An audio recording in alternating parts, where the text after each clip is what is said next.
கோவை மாவட்ட பார்வை இழப்பு தடுப்பு சங்கம் அனைத்து சமூக மக்களுக்கும் உதவும் பேரவை மற்றும் அரவிந்த் கண் மருத்துவமனை இணைந்து நடத்தும் மாபெரும் இலவச கண் பரிசோதனை முகாம் கோவை கோட்டைமேடு நல்லாயன் துவக்கப்பள்ளி வளாகத்தில் நடைபெற்றது. கோவை மாவட்ட பார்வை இழப்பு தடுப்பு சங்கம் அனைத்து சமூக மக்களுக்கும் உதவும் பேரவை மற்றும் அரவிந்த் கண் மருத்துவமனை இணைந்து நடத்தும் மாபெரும் இலவச கண் பரிசோதனை முகாம் கோவை மாவட்டம் கோட்டைமேடு நல்லாயன் துவக்கப்பள்ளியில் நடைபெற்றது.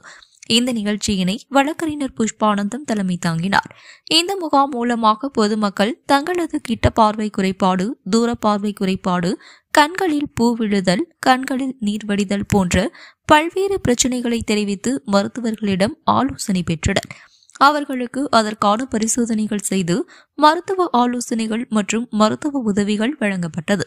இந்த நிகழ்வில் அனைத்து கிறிஸ்துவ மக்கள் ஒருங்கிணைப்பு நல மையத்தின் நிறுவன தலைவர் கெங்குவார்பட்டி ஸ்டீபன் ராஜ், வழக்கறிஞர் குமார் தாக்கல், திவ்யா, லட்சுமி, ஜான், பால்ராஜ், ஜெபா, வர்ஷா, வர்ஷினி, மோகன் ராஜா, பொள்ளாச்சி மிர்த்திகா, செல்வராஜ், திமுக பிரதிநிதி செல்வபுரம் நாடார் வீதி அன்பழகன், சித்த வைத்தியர் சாமி, ராஜு, சக்திவேல், மகேஸ்வரி, தேனி மாவட்டம் பெரியகுளம் பகுதி அனைத்து சமூக மக்களுக்கும் உதவும் பேரவை கிளை தலைவர் கெங்குவார்பட்டி லட்சுமணன் மற்றும் அழகுமலை உள்ளிட்ட பலர் கலந்து கொண்டனர் என்பது குறிப்பிடத்தக்கது.